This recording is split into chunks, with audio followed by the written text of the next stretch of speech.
On today's episode of Around Town, TV20 heads to Hopkins International Airport to check out the new green rooftops.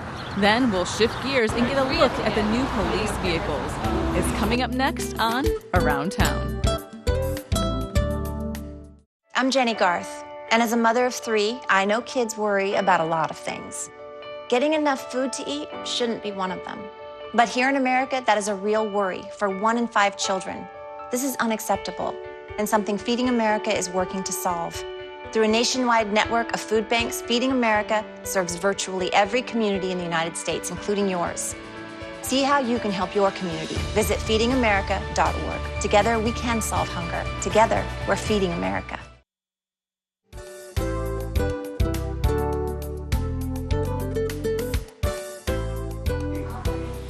Good afternoon, everyone.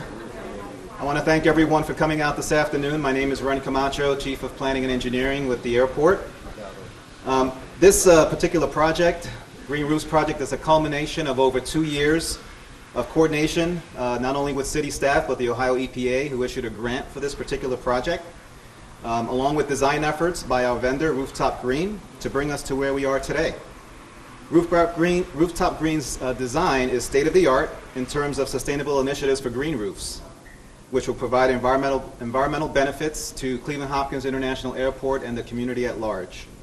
At this point, to provide more detailed information on these benefits and the overall project, I will turn over the podium to Kim McGreal, Environmental Services Manager and Project Manager for this important project. Kim? Thank you.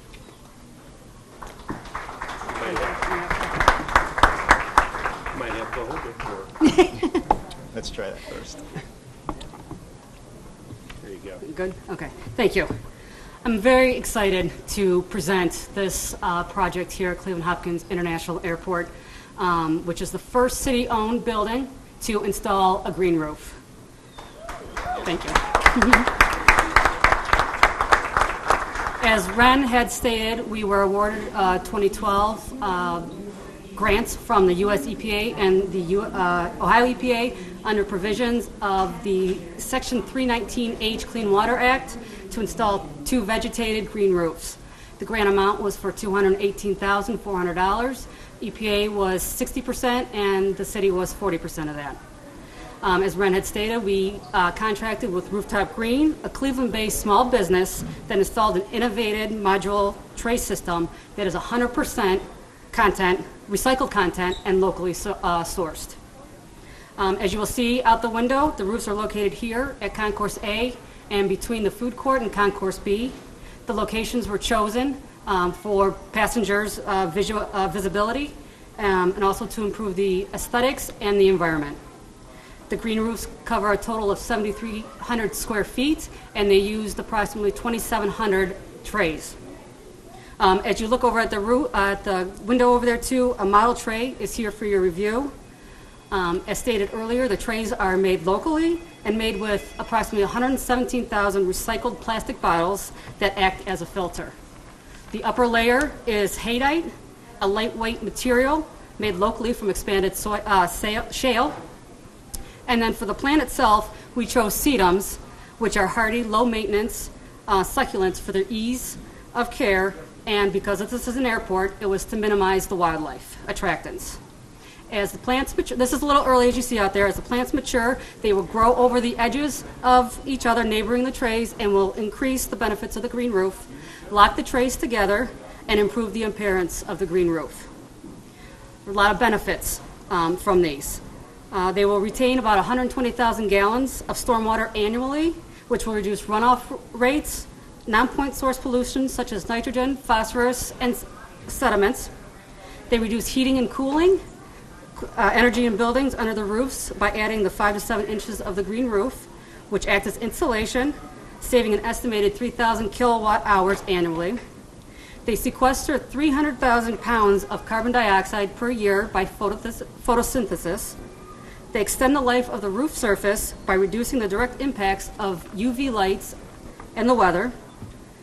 I like these kind of trays too, because if the underlying roof material needed repair or replaced, the modular system can be lifted off and then put back when the repair is made. I want to do a quick thank you to the mayor To the director for being here for this. I also would like to thank Matt Gray and his Office of Sustainability for helping us write the grant. The internal DPC divisions, the engineering, building maintenance, finance, media, concessions that helped with the implementing of the project. And then last but not least, the work completed by Rooftop Green and as lifting and installing the 2,700 trays on the roofs. I'd like to now turn this back over to Ben. Thank you. Thanks, Kim. Now to give a little bit more perspective on other airport sustainable initiatives, I'm going to turn it over to our director, Robert Kennedy. Thank you, Ren. Kim, thank you. Ren, thank you. The rest of the team members, thank you. Kim gave you a lot of details about this particular project, but it's one of many that we have here at the airport. When people see an airport, they see a lot of concrete, big buildings, and for our industry particularly, they think about CO2 emission. Well, this is one that helps in all of those areas about reducing CO2 emission, our stormwater runoff, but it's one of many. If you buy a cup of coffee at Dunkin' Donuts or Starbucks, we're recycling 1.5 tons per month of coffee grounds to keep that from going into the waste system. Our LED program here saves over 7,000 light bulbs from going into the waste system, landfills every year. Our recovery on our de-icing, more than 350,000 gallons per year, reduces and eliminates an effect of over 20 million gallons of stormwater. Those are amazing parts of what we do, and we're going to do more. We're going to look for other avenues besides our recycling program. You see the recycling bins here. It's to be a good neighbor, to be part of the communities we live in and the communities that we serve. So look for more things in the future, brighter things in the future, but energy efficient, of course, those brighter things. And with a team like Kim, Ren, Bo, I saw Bo around here a while ago, this all supports the Mayor's Green Initiative, and it's been over many years in coming. So we thank you for sharing this moment, this latest project with us in our celebration. So I'll turn it back over to Ren. Ren? Thank you, Robert. As Robert indicated, our director, the driving force behind all that we do here, especially projects like this that have a sustainable impact to the airport and the community at large, is our Honorable Mayor Frank G. Jackson to say a few words. Mayor. Good afternoon. You know, I want to congratulate the airport on this project and really thank all the people who were involved in making it happen. You know, in 2009, we established the Sustainable Cleveland 2019, and the goal and the purpose was to transform our economy into a sustainable economy by the year 2019, and what that would mean on the health of people. And this is an example, as the director mentioned. When you have a sustainable operation, it can be profitable. You save money. We want the private sector to understand that being green and sustainable is not against profit. As a matter of fact, it helps to enhance your profit. And we want companies to be established in Cleveland in a green economy. All of what you see, all this is happening in what you see here is part of what we're attempting to do. So congratulations and thank everybody who's been involved. Thank you. Okay, our last speaker for this program is our Chief of Office of Sustainability, Matt Gray, to offer insight into other city sustainable initiatives we may have. Matt?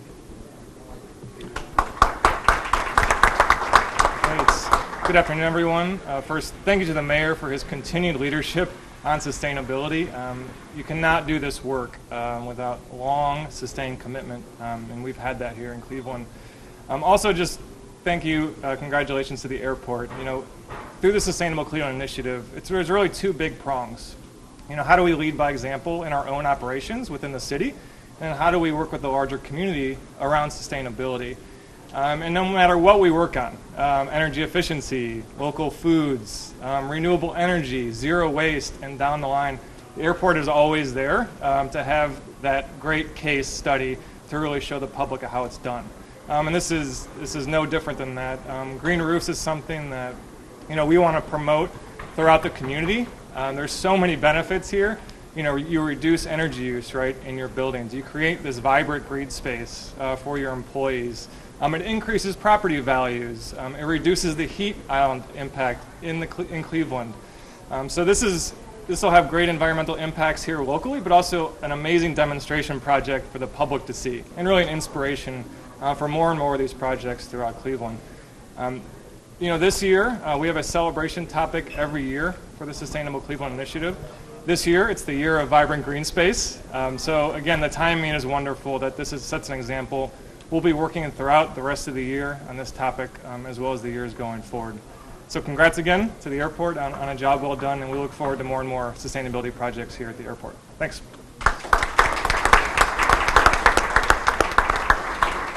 Okay, that pretty much concludes our program. We have some cake and some refreshments off to the side here for those interested. As far as photo op as well, we'll take that. And media inquiries, see Michelle. Thanks, everyone.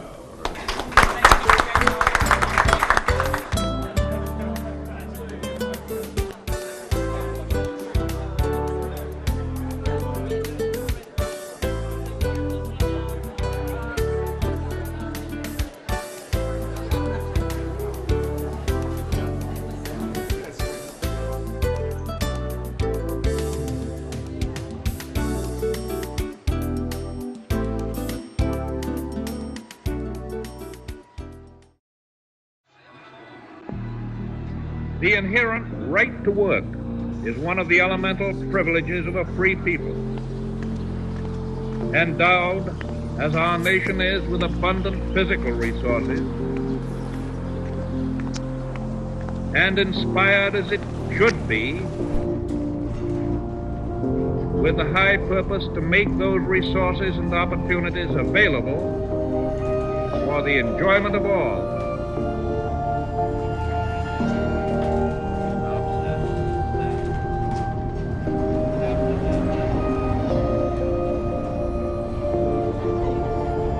We approach this problem of reemployment with the real hope of finding a better answer than we have now.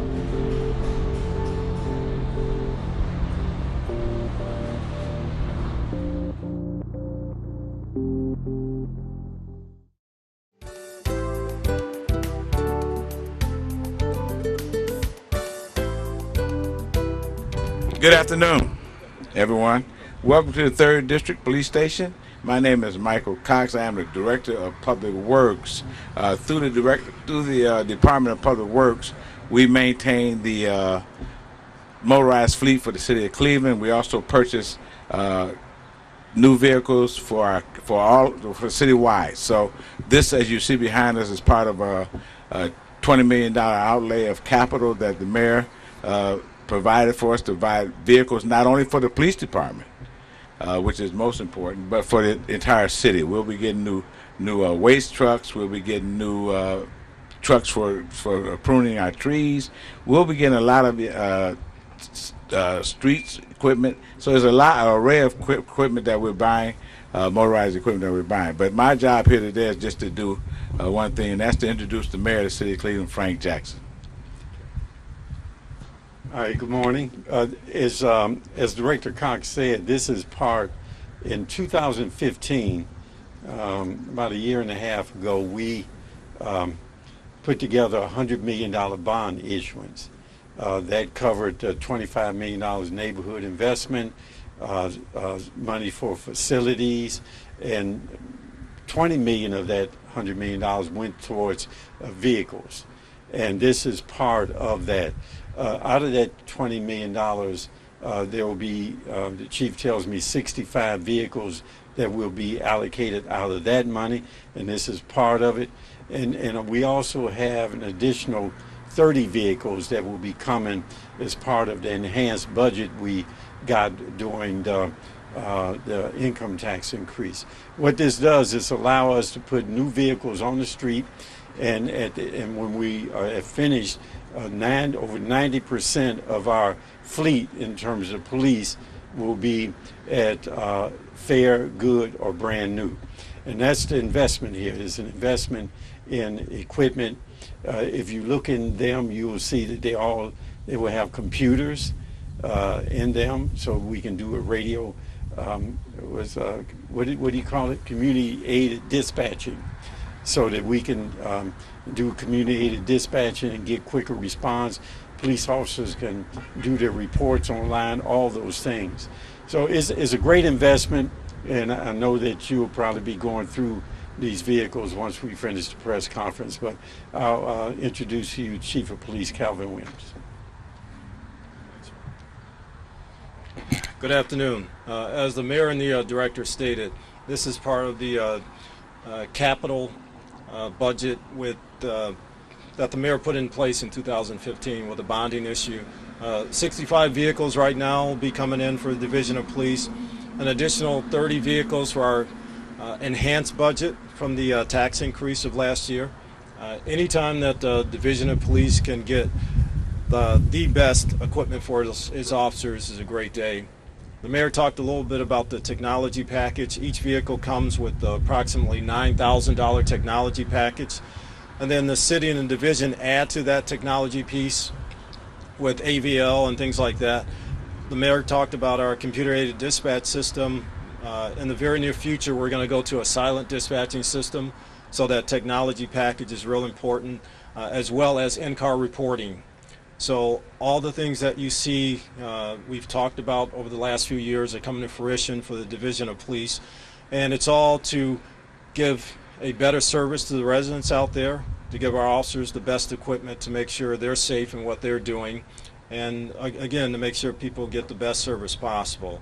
The fleet that you see behind you is in various stages. There are a couple vehicles you can see here that I think the one right behind the mayor here, that's how the vehicle actually comes off the truck when it comes from the factory. And then some of the other vehicles are in various stages of being decaled, having the AVL equipment put into it, radios, things like that. So again, it shows the investment that the city puts into its safety forces, into all the fleet vehicles here. We want to make sure that people understand that we want to put the best product out there, the best equipment, so our officers can deliver the best services. So with that, Dan, I think Dan's going to open up to a few questions. Thank you. All right, I know some of you have questions. Well, I was curious, first and foremost, how does the purchase of these vehicles, does it speak to any of the requirements related to the consent decree? These vehicles are not related to the consent decree. These are vehicles that we were going to do to upgrade our fleet. We have an additional 30 vehicles since we're increasing our staffing by about 65 people between this year and next year. We've ordered an additional 30 vehicles to deal with newly created NICE unit, those kind of things. So, and part of the equipment inside, however, is part of the consent decree where we wanted to move towards computer-aided dispatching and in-car reporting. So it's not just, this is not just being done because of consent decree. The consent decree is part of it, but it's not being done for the consent. It's really about upgrading the equipment, upgrading technology, and in that we're also meeting some of the requirements of the consent decree. Yes. Mayor, what is the normal number of cars that are turned around every year? I don't know, Director Cox, how many? About 30 police cars. So the additional 30 was because of the tax increase? Well, the additional 30 is what we needed because with the tax increase in our enhanced budget to hire more police officers and to create the neighborhood impact unit, we needed additional vehicles in order to accommodate them. So that's part of of what we did in order to accommodate the increase in enhancement in the number of police officers. Anybody else? I'm also curious, when this seems to be a large purchase, when was the last time the department had purchased new cruisers? We purchase vehicles every year, I think, but Commissioner, how many, you say 30? About 30 every year, about 30. The $20 million gave us about 65. And then the enhanced budget and the need for additional 30. So altogether there will be about 95 vehicles that will be purchased for the police. That doesn't count the 5 new ambulances that we're putting on and fire trucks and as the director said, snow equipment, the dump trucks, street sweepers, those kind of things. Will the old cars be taken out of service then? Depending on the condition, as the chief said, it will give us the ability to say that over 90% of the fleet will be at fair, good, or new. Now, of course, those ones that are below fair that we have to constantly have and repair all the time, or they have been wrecked and they're beyond repair, those will be out. And so it's always a recycling, and that's why we have to do at least 30 a year just to keep up with those that we take out of service. These are all just 3rd district, so do they all go online with all the other districts? Well, the 65 new vehicles plus the 30 will be citywide. Now, where these particular ones go, I don't know, but they got three on them, so it's 3rd district. So everyone's getting, all the districts are getting what they say. Everybody's getting. Computer-aided dispatching. That's new? It's a new technology. I'll let the chief explain to you about that.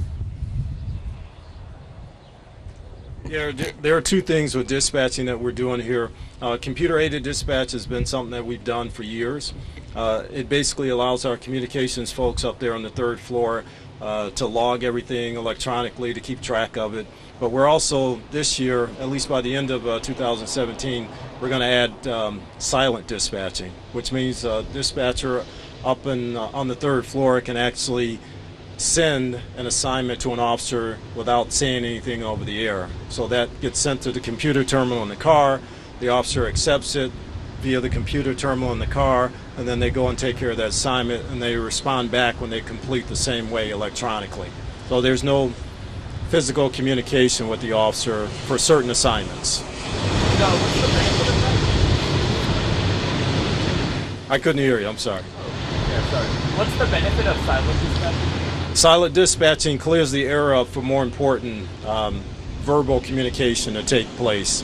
Right now, all of our communication for assignments takes place on the air. So even if an officer wants to ask a dispatcher for the location of an assignment or how to get someplace, they do that verbally by picking up the microphone. With silent dispatching, a lot of our lower priority assignments can just be given electronically. So there's no verbal communication between the dispatcher and the officer. So that frees up the air for more important things to be talked about on the air. I'm sorry. Yeah, and all the assignments, the computer-aided dispatch system keeps a record of every assignment, and that in-car reporting system does the same thing. I'm sorry, the silent dispatching does the same thing. Okay? Any other questions? The only thing is, do the vehicles have and they all have new package, but is there new technology other than the new silent texting? There's no, is there like dash cams or anything like that? No, dash cams are coming, not yet, but they all come with computers. We used to order cars separate from computers, now it all comes in one package. And the software is the biggest piece. The silent dispatching, the in-car reporting, all that's being added to our repertoire of things that can happen in a police vehicle by the officers in that vehicle. All right, thank you.